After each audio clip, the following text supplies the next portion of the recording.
یہ سوال ہمارے لیے پیدا ہوتا ہے کہ ہمارے لیے یہ کام سمبھو ہے کہ نہیں ہے، ممکن ہے کہ نہیں ہے، پاسبل ہے کہ نہیں ہے۔ اللہ کے لیے سب کچھ پاسبل ہے۔ اللہ جس حال میں چاہے گا اور جہاں چاہے گا وہاں قبر کا جو معاملہ ہوگا وہ ہوگا۔ مسلمان کے مردوں کو قبر کے اندر عذاب اور ثواب جو ہوگا وہ ملے گا۔ غیر مسلم جن کو جلا دیا جاتا ان کا بھی حساب و کتاب ہوگا، پارسیوں کا بھی حساب و کتاب ہوگا، فلائٹ کے اندر جلنے والوں کا بھی قبر کا معاملہ ہوگا۔ اب ان کا کیسے معاملہ ہوگا اس کی حقیقت ہم نہیں جانتے، لیکن ہوگا ہمارا اس کے اوپر ایمان ہے۔ ہماری عقل میں آئے نہ آئے، ہماری لاجک میں آئے نہ آئے، لیکن ہمیں ماننا ہے، ہمیں ایمان رکھنا ہے، اس لیے کہ اللہ نے اپنے مومن بندوں کی یہ پہچان بتائی، الذین یؤمنون بالغیب، کہ وہ غیب کے اوپر ایمان رکھتے ہیں اور بغیر دیکھے ایمان رکھتے ہیں۔ دو فرشتے آئے، منکر نکیر، انہوں نے بٹھایا آپ کو، انہوں نے 3 سوال پوچھا۔ من ربک، تمہارا رب کون؟ ما دینوں کا، تمہارا دین کیا؟ من نبیوں کا، تمہارے نبی کون؟ تمہارا رب کون، تمہارے نبی کون، تمہارا دین کیا؟ یہی 3 سوال ہوگا بس، چوتھا کوئی سوال نہیں۔ کتنی پراپرٹی بنا کے آئے سوال نہیں، کتنا پڑھ لکھ کر کے آئے یہ بھی سوال نہیں، کتنا دھن دولت کمایا یہ بھی سوال نہیں۔ سوال 3 ہوگا، تیرا رب کون، تیرا دین کیا، اور تیرے نبی کون۔ اب ذرا دل پر ہاتھ رکھ کے بتانا میرے بھائی، ان 3 سوالوں کا جواب آپ کو کہاں ملے گا؟ اسکول میں تو نہیں ملے گا، کالج میں تو نہیں ملے گا، سائنس میں نہیں ملے گا، میتھ میں نہیں ملے گا، ہسٹری میں نہیں ملے گا، انگلش کی کتابوں میں نہیں ملے گا۔ ان 3 سوالوں کا جواب رب کے قرآن میں ملے گا اور مصطفیٰ کے فرمان میں ملے گا۔ آپ آج بچوں کو مدرسے نہیں بھیجتے، مجھے اعتراض نہیں، آپ اسکول بھیجو، مجھے کوئی اعتراض نہیں، مگر آپ اپنے بچے کو اس لائق بناؤ، اپنی بیٹی کو اس لائق بناؤ کہ آپ کا بچہ اور بچی اسکول میں پڑھ کر بھی ان 3 سوالوں کا صحیح جواب دے دے، اسے پتا ہو کہ اس کا رب کون ہے، اسے پتا ہو اس کا اسلام، اس کا دین کیا ہے، اور اس کو پتا ہو کہ اس کے نبی کون ہے۔ جس اسکول میں کرسمس کے موقع پر اوپر سے ٹافی گرا کر کے یہ بتایا جا رہا ہو کہ آج اللہ کا بیٹا پیدا ہوا ہے، نعوذ باللہ، آج اللہ کا بیٹا پیدا ہوا ہے، اس لیے اللہ تعالیٰ ٹافی بانٹ رہا ہے، جہاں اسکول میں بچوں کو یہ تعلیم دی جا رہی ہو، وہاں کا بچہ کیسے مسلمان ہوگا؟ جہاں لڑکیوں کو یہ سکھایا جا رہا ہو کہ تمہارے بدن کا کوئی پردہ نہیں ہے، تم جیسے چاہے ویسے کپڑے پہن کر کے نکل سکتی ہو، وہاں پڑھنے والی لڑکی کہاں سے پردہ کرے گی اور اس کی آنکھوں میں کہاں سے شرم و حیا آئے گی؟ اسی لیے آج مسلمان لڑکیاں غیروں کے ساتھ فرار ہو رہی ہیں۔ نام تھا سلمہ بانو، نام تھا عائشہ بانو، اس نے نام رکھ لیا سنگیتا دیوی، سیتا دیوی، اس نے مذہب بھی تبدیل کر لیا، اس نے مرتد بھی ہو گئی۔ وہ کتنی مثالیں موجود ہیں۔ آفتاب اور شردا کی کہانی تو بہت میڈیا والوں نے چلائی، مگر اس جیسی لاکھوں کہانیاں جہاں مسلمان لڑکیوں کو باقاعدہ جال میں پھنسایا گیا اور ان کو مرتد بنایا گیا اور مار کر کے عزت لوٹ کر کے ختم کر دیا گیا، ان کہانیوں کو کوئی میڈیا والا چلانے کو تیار نہیں ہے۔ اور آج تو میڈیا والوں کو بھی خریدا جا رہا ہے۔ اس ملک میں ایک چینل تھا، نیوز چینل، جو تھوڑی بہت سچائی دکھاتا تھا، اس کو بھی بہت بڑے لوگوں نے خرید لیا۔ یہ الگ بات ہے کہ ایک ایسا بھی جرنلسٹ تھا، ایک ایسا بھی پترکار تھا، صحافی تھا، وہ نہیں بکا، اس نے کہا میں این ڈی ٹی وی سے استعفیٰ دے دوں گا، مگر میں جھوٹ کا ساتھ نہیں دے سکتا۔ اللہ ایسے پترکاروں اور ایسے جرنلسٹ کی حفاظت کرے، میں اور سچ بولنے کی کوشش کرتا ہوں۔ میرے بھائیوں، آپ سوچئے کہ آج ہماری بیٹیوں کے پاس دین کی تعلیم نہیں، انہیں ایمان کی اہمیت نہیں پتا، اور قبر میں یہی 3 سوال پوچھا جائے گا، تیرا رب کون ہے، تیرے نبی کون ہے، تیرا دین کیا ہے۔ اچھا اگر ہم دنیا میں رٹ لیں میرا رب اللہ ہے، میرا دین اسلام ہے، میرے نبی محمد ہے، رٹنے سے کام نہیں چلے گا، رٹنا نہیں ہے۔ اگر آپ کو آپ چاہتے ہیں کہ قبر میں آپ کے منہ سے صحیح جواب نکلے تو آپ کو اللہ والی زندگی گزارنی پڑے. اگر آپ چاہتے ہیں کہ قبر میں آپ کے منہ سے نکلے میرا دین اسلام ہے تو آپ کو اسلام پر چلنا پڑے گا. آپ کی زندگی اسلام والی ہوگی تب قبر میں صحیح جواب نکلے گا. اگر آپ چاہتے ہیں کہ قبر میں جب فرشتہ پوچھے تیرے نبی کون ہے اور آپ کے منہ سے یہ نکلے میرے نبی محمد صلی اللہ علیہ وسلم ہے تو آپ کو اللہ کے نبی کے طریقے پر زندگی گزارنی پڑے گا. جو بندہ مومن ہوگا جس نے ایمان والی زندگی گزاری ہوگی وہ ان تینوں سوالوں کا صحیح جواب دے گا. وہ کہے گا میرا رب اللہ ہے, میرا دین اسلام ہے, میرے نبی محمد ہے. فرشتہ پوچھے گا وما یدریکا, تجھے ان تینوں سوالوں کا جواب کیسے پتا چلا؟ بندہ کہے گا قرأت کتاب اللہ, میں نے قرآن کو پڑھا تھا, میں نے حدیثوں کو پڑھا تھا, میں نے اللہ اور اس کے رسول کی باتوں کو پڑھا تھا. آج کون پڑھتا ہے؟ کون پڑھتا ہے قرآن کو؟ پہلے تو بوڑھی عورتیں گھر میں رہتی تھی, وہ بیچاری صبح صبح قرآن پڑھتی تھی. اب تو وہ بوڑھیاں بھی ختم ہو گئی. اب کی تو عورتیں وہ ہیں کہ صبح کو وہ اٹھتی ہیں تو موبائل پر سیریل دیکھتی ہیں, پہلے رات کو بستر پہ سونے لگتی ہیں تو سیریل دیکھتی ہیں. نوجوان کو گانا سننے سے فرصت نہیں, بڈھوں کو گانا سننے سے فرصت نہیں. آج ہمارے گھروں میں قرآن کون پڑھتا ہے؟ میرے بھائی اپنے دل پر ہاتھ رکھ کر کے بتاؤ کہ آخری ٹائم آپ نے قرآن کو کب پڑھا؟ ہم نے قرآن کے ساتھ بہت ناانصافی کی اور کل قیامت کے دن اللہ کے نبی ہمارا گریبان پکڑیں گے اور اللہ کے نبی قیامت میں اللہ کی بارگاہ میں کہیں گے وقال الرسول یا رب ان قوم اتخذوا هذا القرآن مهجورا. اللہ کے رسول کہیں گے اے اللہ میری اس قوم نے قرآن کو چھوڑ دیا تھا, قرآن کو چھوڑ دیا تھا. قبر میں تینوں سوالوں کا جواب دینے والا کہے گا میں نے قرآن کو پڑھا تھا. اور جو انسان کافر تھا, منافق تھا, اسلام پر نہیں چلتا تھا, اس کے منہ سے صحیح جواب نہیں نکلے گا. وہ چاہ کر کے بھی صحیح جواب نہیں دے پائے گا. اس کے منہ سے بس ایک ہی جواب نکلے گا ہاں ہاں لا ادری, ہائے ہائے میں نہیں جانتا. فرشتہ کہے گا تو نہیں جانتا اس لیے کہ ما دریت وما تلیتا, نہ تو نے علم حاصل کیا, نہ تو نے قرآن پڑھا, نہ تو نے حدیث پڑھی, نہ تو نے علماء سے علم حاصل کیا, نہ تو مدرسے گیا, نہ تو نے علماء سے سیکھا, نہ تو نے علم حاصل کیا, نہ تو نے خود پڑھنے کی کوشش کی. تو اللہ نے فرمایا کلا سوف تعلمون, ان قریب تم جانتے ہو. ثم کلا سوف تعلمون, تم ضرور جان جاؤ گے اپنی حقیقت کو. کلا لو تعلمون علم الیقین, میرے بندو اگر تم یقین کی نظر سے قبر کا منظر دیکھ لو تو اپنے مردوں کو دفنانا بند کر دو. اگر قبر کے اندر جو عذاب ہو رہا ہے اگر وہ عذاب ہماری آنکھوں کے سامنے آ جائے میرے بھائی تو کوئی اپنے باپ کو قبرستان لے کے نہیں جائے گا, کوئی اپنے بیٹے کو قبرستان لے کے نہیں جائے گا. اللہ کے نبی فرماتے ہیں کہ اگر مجھے اس بات کا ڈر نہ ہوتا کہ تم اپنے مردوں کو دفنانا بند کر دو گے تو میں اللہ سے دعا کرتا کہ وہ عذاب قبر کی آواز تم کو سنا, لیکن ہم سن لیں گے تو مردوں کو دفنانا بند کر. کلا لو تعلمون علم الیقین, میرے بندو اگر تم یقین کی نظر سے قبر کے عذاب کو دیکھ لو, اللہ کے عذاب کو دیکھ لو تو تمہارا کیا حال ہوگا. لَتَرَوُنَّ الْجَحِيمَ, تم ضرور جہنم کو دیکھو گے. جہنم آئے, اب یہ پورا ایک ٹاپک ہے کہ جہنم کیسی ہے اور کیا. کبھی انشاءاللہ آپ کے علاقے میں موقع ملا تو تقریر اس پر ہوگی کہ جہنم کیسی ہے. اتنا سمجھ لیجئے کہ تکلیف اور ٹارچر کی آخری حد ہے جہنم. جہنم وہ جگہ ہے جہاں آپ موت کی آرزو کریں گے مگر موت نہیں ملے. جہنم وہ جگہ ہے جو اللہ نے اپنے نافرمانوں کے لیے سزا کے طور پر تیار کر رکھی. کلما نضجت جلودہم بدلناہم جلودا غیرہا لیذوقوا العذاب.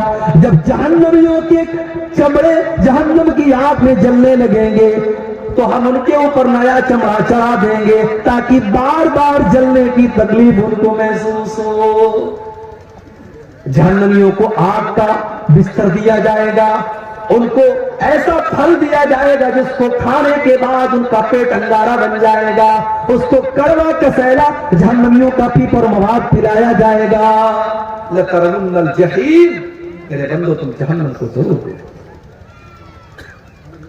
میرے بھائیوں، آج اگر دنیا میں کوئی جل جائے، اس کی لاش کو دیکھ کر کے ہم برداشت نہیں کر سکتے۔ سوچو میرے بھائی، ہمارے بیٹے اور بیٹیاں جہنم کی آگ میں جلے، ہم یہ کیسے گوارا کر سکتے ہیں؟ ہماری بیوی، ہمارا پریوار جہنم کی آگ میں جلے، ہم یہ کیسے گوارا کر سکتے ہیں؟ لَتَرَوُنَّ الْجَحِيمَ، میرے بندو تم ضرور جہنم کو دیکھو گے۔ ثُمَّ لَتَرَوُنَّهَا عَيْنَ الْيَقِينِ، تم یقین کی نظروں سے جہنم کو دیکھو گے۔ ثُمَّ لَتُسْأَلُنَّ يَوْمَئِذٍ عَنِ النَّعِيمِ، اور دنیا میں ہم نے جو نعمتیں دی ہیں، ان نعمتوں کا تم کو قیامت کے دن حساب دینا پڑے گا۔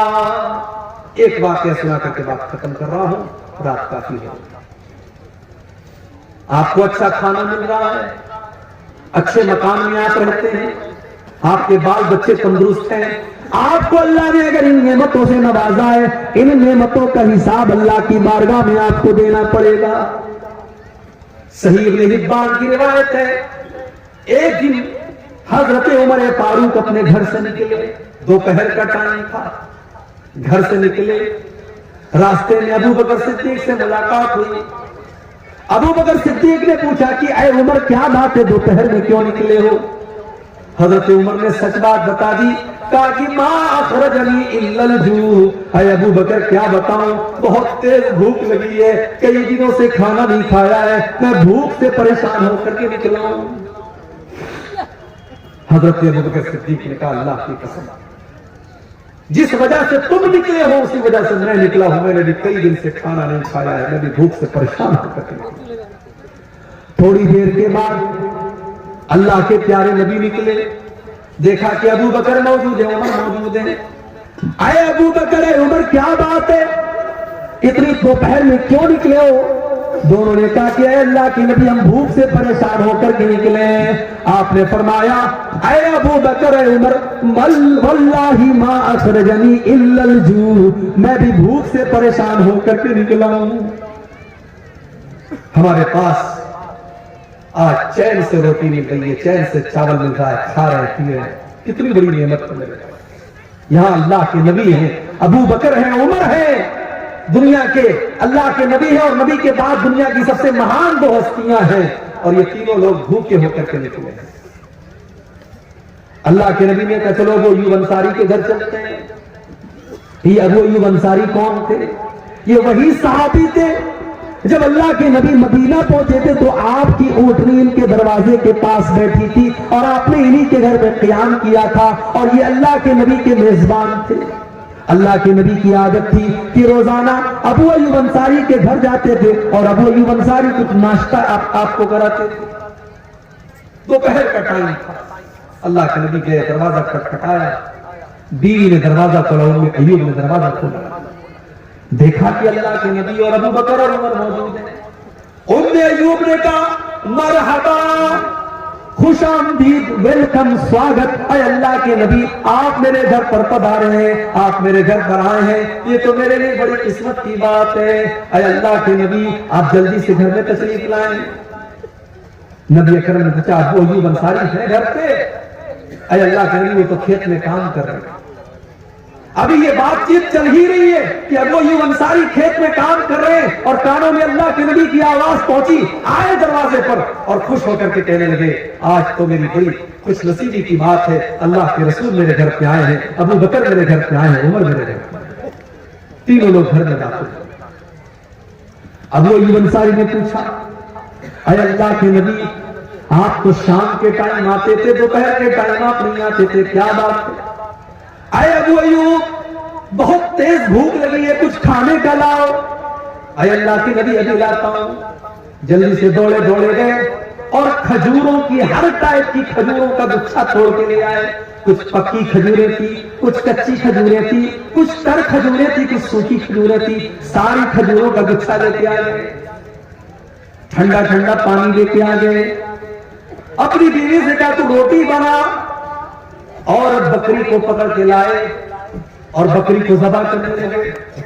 نبی اکرم نے پوچھا کہ یہ دودھ دینے والی بکری تو نہیں ہے؟ کہا نہیں ہے اللہ کے نبی. کہا ٹھیک ہے ذبح کر دو. بکری ذبح کر دی. گوشت تیار ہو گیا, روٹی تیار ہو گئی, کھجور کھائی جا رہی ہے, پانی پیا جا رہا ہے. نبی اکرم نے فرمایا اے ابو ایوب یہ بکری کا گوشت ہو سکے تو تھوڑا فاطمہ کے گھر بھجوا دینا, اس نے کئی مہینوں سے گوشت نہیں کھایا ہے, ہو سکے تو میری بیٹی کے گھر یہ گوشت بھجوا دینا. اس کے بعد یہ کئی دن کے بھوکے لوگ روٹی کھا رہے, گوشت کھا رہے, کھجور کھا رہے, پانی پی رہے. طبیعت بالکل مطمئن ہو گئی, سیٹسفائیڈ ہو گئی, لیکن اللہ کے نبی کی آنکھوں سے آنسو بہ رہے. صحابہ نے پوچھا اللہ کے نبی کیا بات؟ کئی دنوں کے بعد آپ کو اچھا کھانا مل رہا ہے, کھجور مل رہی ہے, پانی مل رہا ہے, بکرے کا گوشت مل رہا ہے, اور آپ کی آنکھوں میں آنسو بہ رہے ہیں. آپ نے فرمایا اے ابو بکر, اے عمر, ابھی کچھ دیر پہلے ہم تینوں اتنے بھوکے پیاسے تھے کہ اپنے گھر سے نڈھال ہو کر کے ہم نکلے تھے, اور ابھی اللہ نے کتنا نواز دیا, ٹھنڈا ٹھنڈا پانی بھی مل رہا ہے, ہر طریقے کی کھجوریں بھی مل رہی ہیں, بکرے کا گوشت بھی مل رہا ہے, اور روٹی بھی مل رہی ہے. اے ابو بکر, اے عمر, یہی تو اللہ کی وہ نعمتیں ہیں جن نعمتوں کا اللہ حساب لے گا. اور اللہ نے قرآن میں یہ کہہ بھی دیا ہے لَتُسْأَلُنَّ يَوْمَئِذٍ عَنِ النَّعِيمِ, میرے بندو تم سے اللہ تمہاری نعمتوں کا حساب لے گا. میرے بھائی, میرے نوجوان ساتھی, اگر آپ خوبصورت ہیں تو یہ خوبصورتی بھی نعمت اور اللہ حساب لے گا. اگر آپ باڈی بلڈر ہیں اور آپ کے بدن میں طاقت ہے, اس طاقت کا اللہ حساب لے گا. اگر آپ پورے گاؤں میں سب سے زیادہ پیسے والے ہیں اور آپ کے پاس دولت ہے, اس دولت کا اللہ حساب لے گا. اگر آپ بال بچے والے ہیں اور آپ کے بہت سارے بچے ہیں اور سب تندرست ہیں, خوشحال ہیں, ان بچوں کا بھی اللہ حساب لے گا. لَتُسْأَلُنَّ يَوْمَئِذٍ عَنِ النَّعِيمِ, اللہ اپنی نعمتوں کا حساب لے گا. اب آپ کو کرنا کیا ہے؟ کرنا بس اتنا ہے کہ آپ اللہ کی نعمتوں کا صحیح استعمال کریے. اللہ نے جو نعمت بھی آپ کو دی ہے, چاہے وہ علم کی شکل میں ہو, وہ دولت کی شکل میں ہو, وہ طاقت کی شکل میں ہو, حکومت کی شکل میں ہو, آپ اس نعمت کا صحیح استعمال کیجئے. اس کو ایسی جگہ استعمال کیجئے جہاں اللہ راضی ہوتا ہو. انشاءاللہ اللہ آپ کو اس کا بہتر بدلہ دے گا. یہ سورۃ تکاثر کی آیات کی چند تفصیل میں نے آپ کے سامنے تھوڑی سی مختصر تفصیل آپ کے سامنے پیش کی ہے. اللہ سے دعا ہے رب العالمین ہم سب کو اپنی زندگی میں آخرت کی تیاری کرنے کی توفیق عطا فرمائے.